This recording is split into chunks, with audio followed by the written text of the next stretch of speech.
Hello, today we're going to do the second derivative test. So we just covered the first derivative test, and so now we're going to talk about what happens with the second derivative. So ultimately, the first derivative, anytime you hear the words increasing or decreasing, I want you to think first derivative. So again, to recap from last time, if f prime is positive, then f is increasing, and if f prime is negative, then f is decreasing. Anytime we talk about the concavity of the graph, we're going to think about the second derivative, which is denoted all these different ways. Anytime the second derivative is positive, the function is concave up. It's like a happy face. Anytime the second derivative is negative, it means the function is concave down. What does that mean? Well, remember the derivative is a rate. So when you take the first derivative, it's the rate of change of f. When you take the second derivative, it's the rate of change of f prime. So it's like the rate of increase. So if you look at this, concave down looks like this, concave up looks like the one on the right. So this would be like an example of f prime is positive, but f double prime is negative. So the function is increasing, but it went over and up a lot, then over and up a little bit more, over, up a little bit. So the rate of increase is decreasing. Hold on just a second.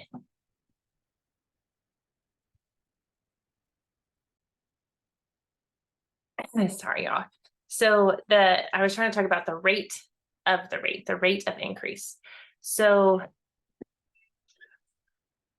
it has to do with how much you're going up by. So this is concave down because I'm going up less each time.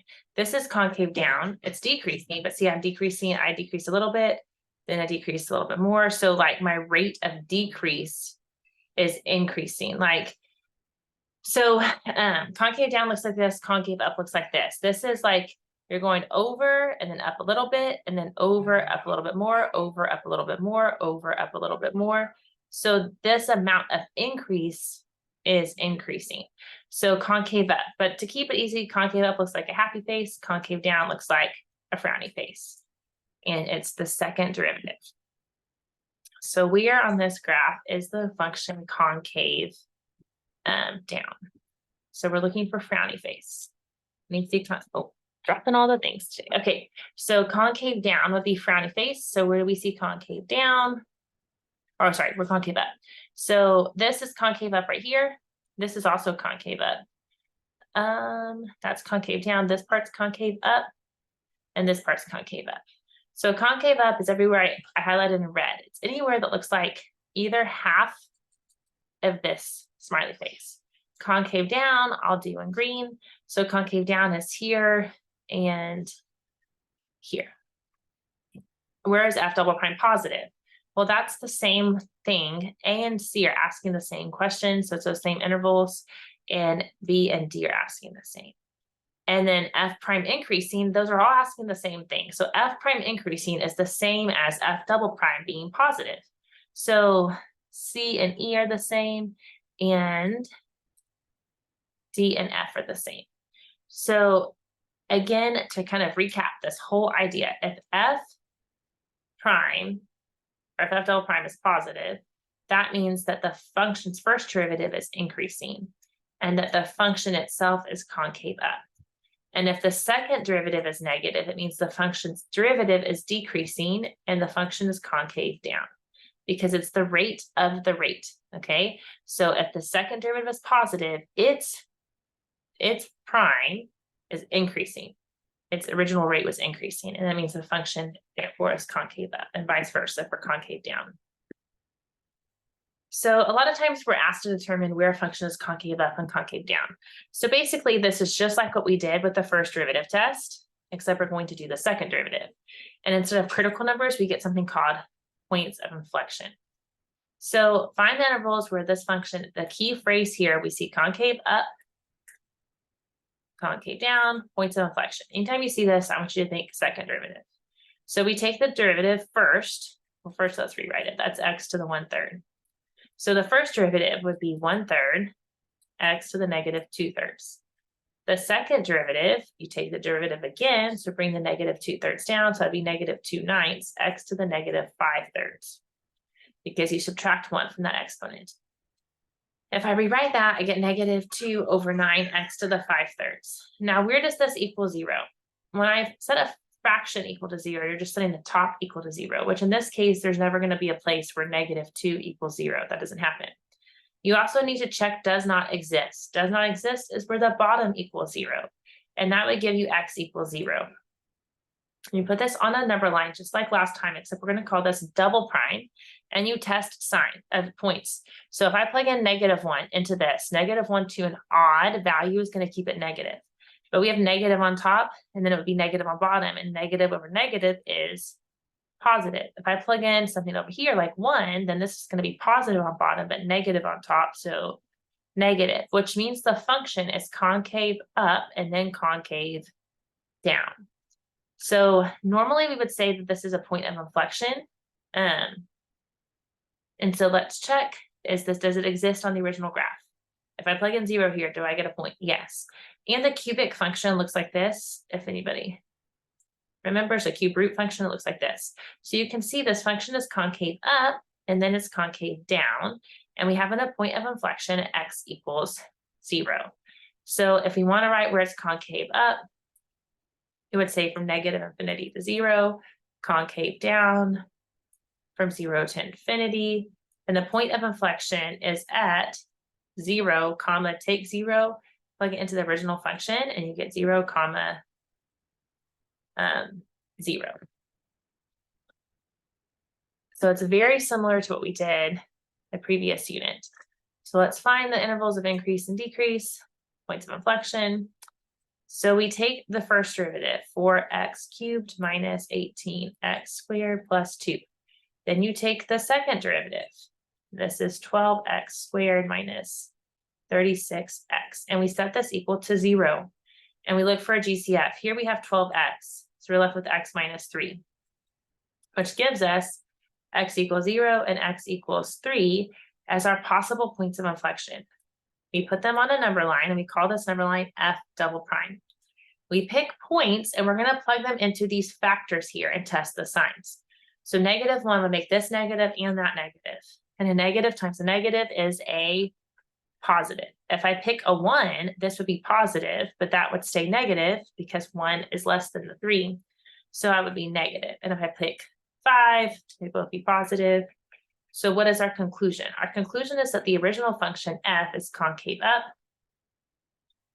down, up. These are points of inflection because the second derivative changes signs. There would not be a point of inflection if the second derivative did not change signs. So we would say concave up on the interval from negative infinity to 0 and 3 to infinity, down from 0 to 3 because f double prime is positive here, because f double prime is negative here. Points of inflection would be at 0, comma, plug 0 into the original to figure out the y value. So 8 and 3, comma, I'm just going to write f of 3. We would plug 3 into here. You can use your calculator to do that, and that would be your point of inflection. So again, points of inflection, concavity, you just do second derivative. And by the way, this is not the second derivative test. That's something else. This is called the test for concavity. Okay, and it uses the second derivative, just like the first derivative test, but for the second derivative. So let's find this guy. First derivative would be e to the 3x times 3, because it's e to the u du minus 9 e to the x. So 3 e to the 3x minus 9 e to the x. I can take out a 3, and I can take out an e to the x. If I factored out an e to the x, this e to the 3x is like e to the 3 times e to the, hold on. It's e to the 3 raised to the x, or e to the x raised to the 3.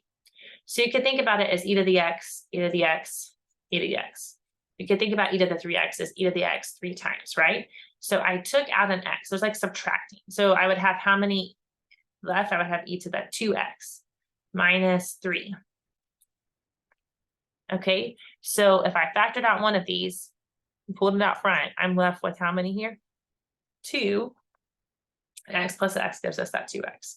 So I'm going to set each factor equal to 0.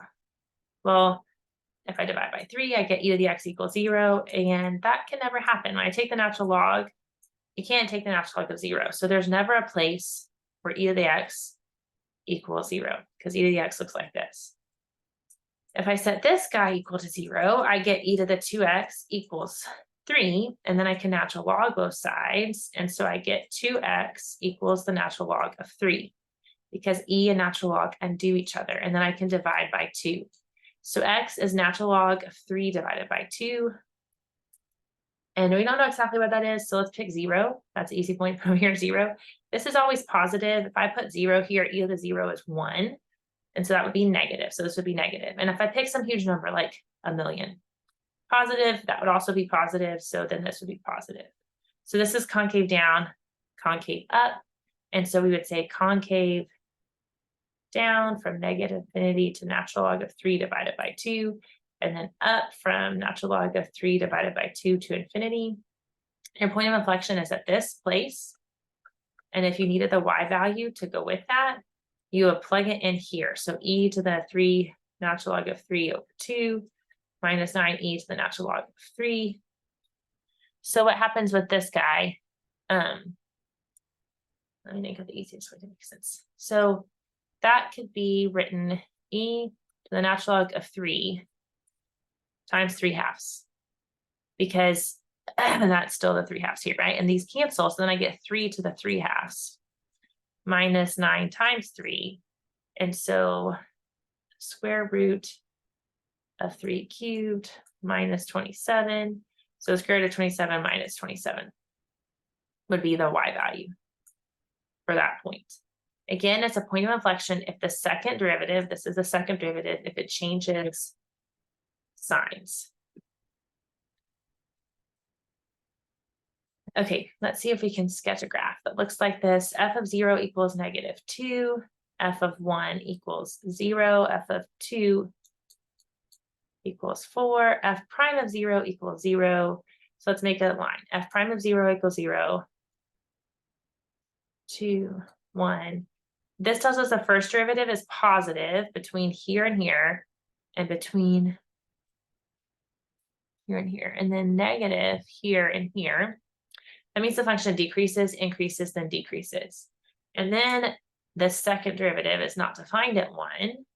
It's positive here, negative here. So concave up, concave down. So we know we have a min at 0. So that should be our min. And we know we have a max at 2. And then we know at 1, it changes concavity. Okay. So I'm going to draw decreasing, and I'm going to draw concave up. So decreasing concave up looks like this. Then it's going to be increasing concave up. And then when I get to 1, now it changes to be concave down, but it's still increasing until I get to 2. And then it's going to be decreasing, but still concave down. So let's check. It goes decreasing, increasing, decreasing, decreasing, increasing, decreasing. And it goes concave up and then concave down. Yours might not look exactly like mine, but it should look pretty close. And then number 6. So we're going to try to sketch this. What's the domain and range? Okay, domain and range of this is all reals because it's a polynomial. Find the x and y intercepts. So we're going to set it equal to 0 to find the x-intercepts. So that's not going to factor. So I know I got one x-intercept at 3. So there's that. I could use quadratic function to solve that, quadratic formula. Determine the intervals. Oh, wait, and then we can solve the other one if I plug in 0 for x. That's solving the y-intercept. So that'd be -3 times 3, so that gives us 9, -9. Okay, so we did this, increasing and decreasing. When you see that, you should think first derivative test. So let's take the derivative of this. So we're gonna need to use the product rule, or we're gonna need to multiply through. Those are our choices. I'm gonna do the product rule. So we're gonna do the derivative of the first times the second plus the derivative of the second times the first. And then let's just go ahead and make this look a little nicer.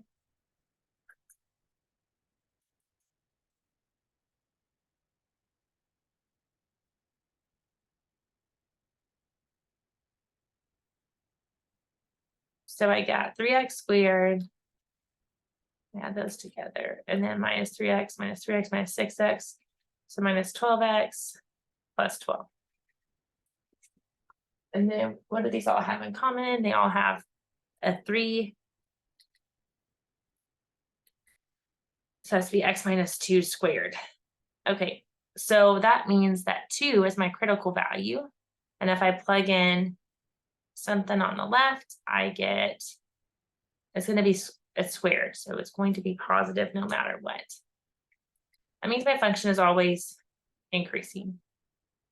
But I could find at 2, let's see, what is that value? If I plugged in 2 into my original function, I get -1 here, and then I get 4 minus 6 plus 3.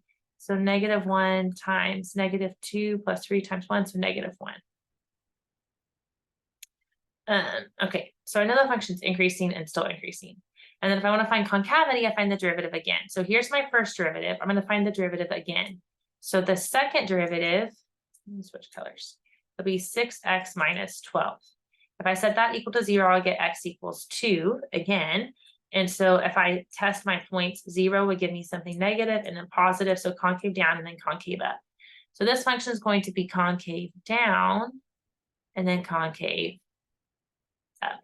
And it's a cubic function, which makes sense because x times x squared would give me that x cubed. So that's your largest power of x. So this function is concave down, then concave up, and it's always increasing. And that 2 is where that point of inflection is. So again, points of inflection, concavity, you think second derivative, increasing, decreasing, you think first derivative. Attempt your assignment, and if you have questions, like always, please reach out to me.